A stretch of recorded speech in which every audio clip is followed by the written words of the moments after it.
on passe notre marche avant, icône ready qui est juste là, ça indique que la voiture elle est en route. On veut partir, qu'est-ce qui se passe? On lâche le pied du frein et un petit coup. Donc là, 236 km d'autonomie. 236 km d'autonomie.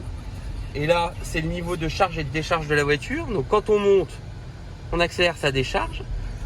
Et l'avantage des voitures électriques, c'est que quand on freine, ça reprend de l'énergie. Donc pour ça, tout dépend du type de conduite que vous voulez avoir et des types de trajets. Donc quand on fait que de la route, ça va se décharger assez vite. En revanche, quand on fait que de la ville, ça va décharger puis recharger, décharger puis recharger. C'est pour ça qu'en faisant que de la ville, vous pouvez faire beaucoup plus de kilomètres qu'en tout électrique. Au niveau charge, c'est une prise de courant normale, maison, type 220. Voilà. Il y a plusieurs solutions. Il y a la type 220 classique. Il y a une borne que vous pouvez installer chez vous en 7,2 kWh. Ou après, vous avez les bornes de charge rapide sur les autoroutes où là, ça peut charger jusqu'à 100 kWh. Si on a besoin de puissance, on accélère. Ça part bien là. Ah oui, ça part très bien. Performance d'une Golf GTI, à peu près. Au niveau modèle, est-ce que c'est comme tous les véhicules? Il y a plusieurs. Comme tous les véhicules, vous avez plusieurs capacités de taille de batterie. Ah, c'est plusieurs capacités de taille de batterie. Plusieurs capacités. La puissance est toujours la même, c'est qu'une question de capacité. C'est-à-dire en autonomie alors. En autonomie, du coup. Donc ça par sera exemple, celui-là, il fait 58 kWh, 420 km d'autonomie. Et on peut monter jusqu'à combien? 77 kWh pour 550. Sinon, les options, c'est pareil. Après, c'est des questions de finition. C'est pareil. On peut aller jusqu'à la conduite quasi 100% autonome où vous appuyez sur un bouton, elle tire, elle freine, elle décélère, accélère, elle lit les panneaux. Au niveau entretien, garantie, les batteries sont garanties. Comment ça se passe? Comment c'est une location comme non, comme chez Renault ou si on achète la voiture, c'est à nous le véhicule? Elle fait partie de la voiture, la batterie, et on a avec la batterie une garantie de 8 ans ou 150 000 km. Tout en sachant que sur ces autos-là, il y en a 9 sur 10 qui sont financés totalement. Donc vous êtes sur 3 ans et au bout des 3 ans, vous rendez la voiture. Premier niveau de finition, avec un petit apport, on est à partir de 300 € par mois. Donc d'accord, on peut partir de 300 € par mois. À partir de 300 € par mois, on a ce type de voiture. Sans entretien, je veux dire, il n'y a pas dans les... Tout est inclus. Tout est inclus dans les mensualités. L'entretien, la garantie de la voiture, le prêt de la voiture qu'on Ah non, on peut continuer. Moi, j'aime bien poser les questions. Vous voulez pas rouler? Ah non, moi, vous voulez pas tester? Ah non, moi, je préfère poser les questions si ça vous dérange pas. Ah bah, moi, pas du tout. Hein. Non. Oui, donc un financement, 300 €, toc, tout est compris dedans. Tout. Là maintenant, enfin l'entretien, la garantie, les pièces d'usure. Si dans 3 ans on a envie de changer de modèle, c'est possible aussi. Hein, bienvenue. D'accord.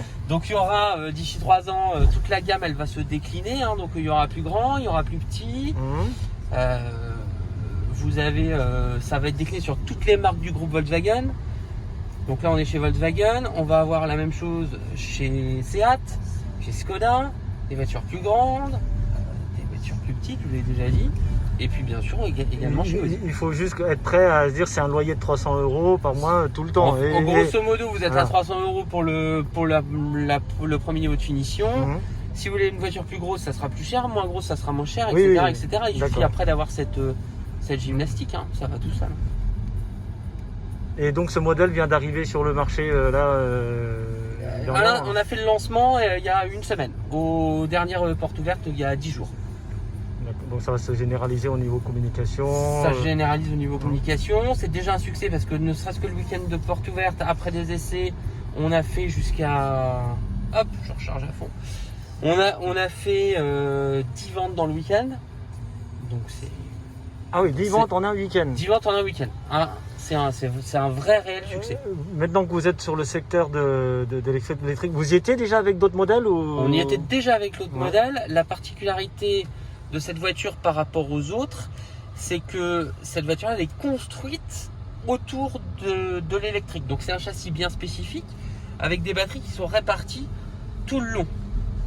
Donc le centre de gravité de la voiture il est étudié pour, le poids il est parfait, l'ergonomie de la voiture est faite pour qu'elle consomme le moins possible, qu'elle soit la plus écologique et la plus économique possible.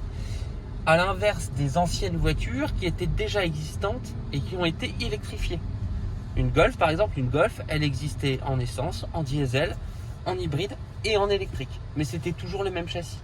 Donc pas totalement. Là, c'est optimisé parti pour à la zéro totalement. Voilà, Ok. là on a D'accord. fait la plateforme et autour on a fait la voiture.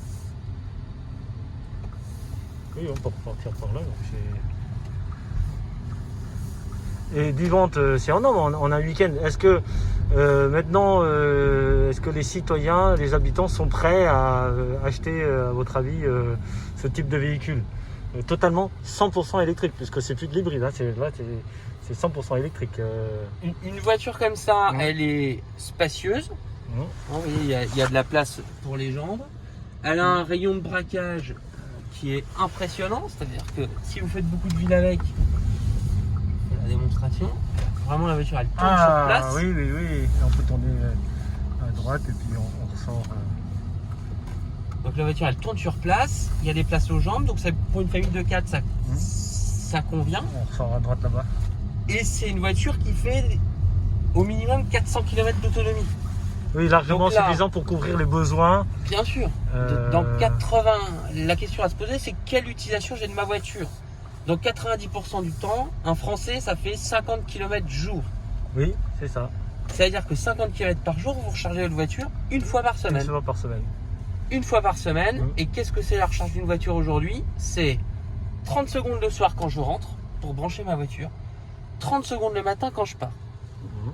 Il n'y a plus aucune contrainte d'autonomie. Il n'y a plus de contrainte de charge. En termes de tarifs, c'est vraiment pas déconnant parce que c'est une voiture qui vaut à partir de 300 € par mois. On a une voiture 100% électrique.